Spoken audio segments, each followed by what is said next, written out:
Agora, meio-dia e 31 de sexta-feira. Sexta-feira é dia em que a gente encerra a semana com um comentário especial de Paulo Martins. Olá, boa tarde, Paulo. Boa tarde, boa tarde. Olha, a mentira é uma depravação. E depravação significa, entre outras coisas, falta de rigidez moral, de decoro.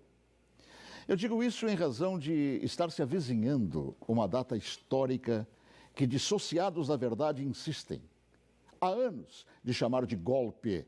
O golpe de 31 de março, praticado por militares. Nessa afirmação, envolvendo a posição de militares, juntam outra depravação em torno do que se conhece por revolução. E explico.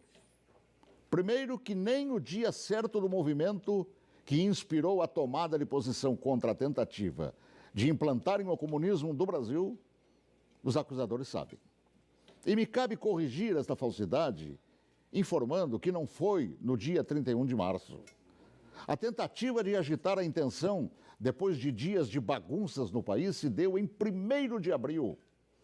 No dia 31 de março, num planejamento de agitação, João Goulart e Leonel Brizola deixaram Brasília e se dirigiram para Porto Alegre, iniciando a tentativa de golpe de esquerda.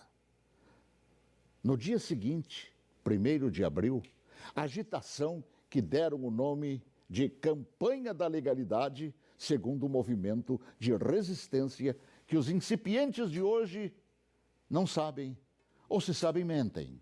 E teve como líderes não os militares. Não os militares, que ao longo dos anos são atingidos por espetadas de baixaria.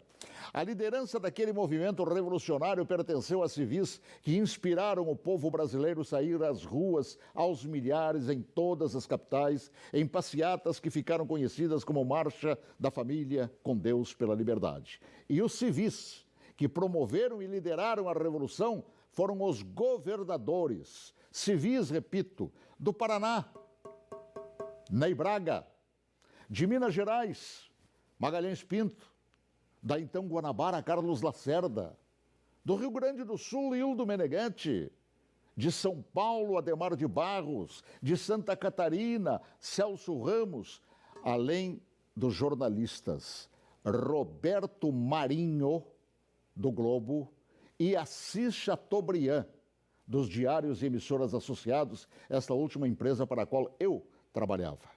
Os militares, diante da pressão desses líderes governamentais e pressão do povo nas ruas, é que, depois de Goulart e Brizola abandonarem tudo e fugirem para o Uruguai, é que, após um breve período de governo de Ranieri Mazzilli, o vice que foi empossado pelo Congresso, é que assumiram o comando da nação por ter o mesmo Congresso decretado vago o cargo de presidente. Ninguém tirou João Goulart de lá.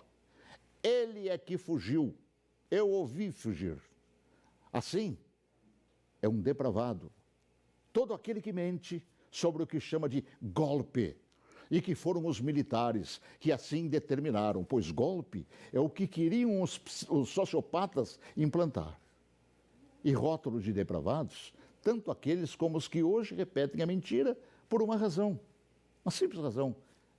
Era eu, o locutor, que foi obrigado a entrar na marra no estúdio da Rádio Farroupilha naquele 1º de abril, conduzido por Goulart e por Brizola. Eu fui sequestrado e testemunha ocular da história, talvez, quem sabe, a última no Brasil, e ali ficado na cadeia de rádio chamada Cadeia da Legalidade. Eu fui nomeado oficialmente por Goulart e Brizola, lendo ofícios redigidos e patrulhados por um bando de agitadores.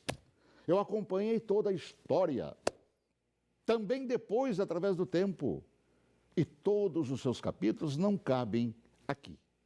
Mas digo mais, todos os jornais brasileiros apoiaram os governadores civis, líderes daquele movimento, assim como apoiaram os militares depois que assumiram para botar ordem no país.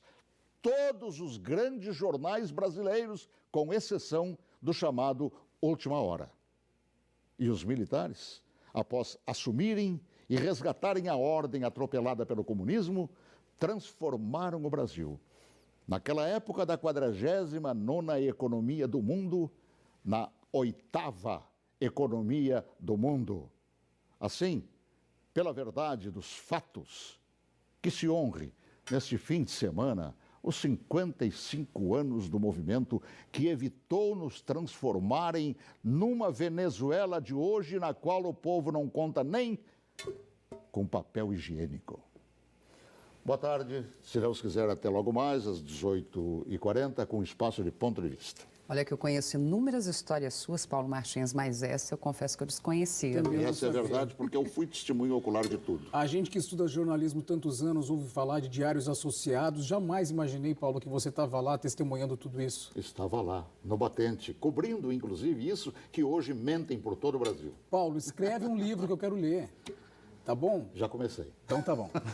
Bom, a gente vai ficando por aqui.